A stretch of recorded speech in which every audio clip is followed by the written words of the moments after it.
İsa Yusuf Alptekin xotira bağçısida yeni özgürüşler.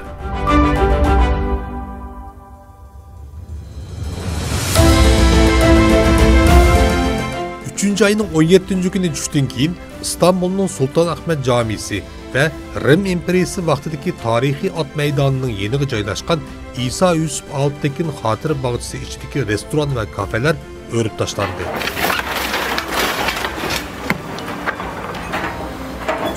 İsa Yusuf Alptekin xotira bağçısı 1995 yılı burunqi İstanbul Eminönü rayonluq hökumət reisi Ahmet Çetin Sayan'ın başlamçılığı bilan dağdığılık halda kurulup iki bayraqlıq bir munarımı tiklengen idi.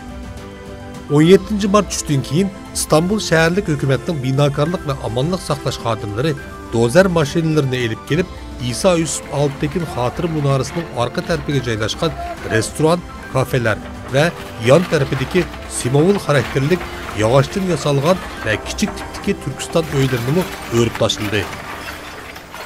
Haberinin haqiqiy mahiyetini bilmeyen Uygur muhacirler yeni bir aram buluşqa başladı.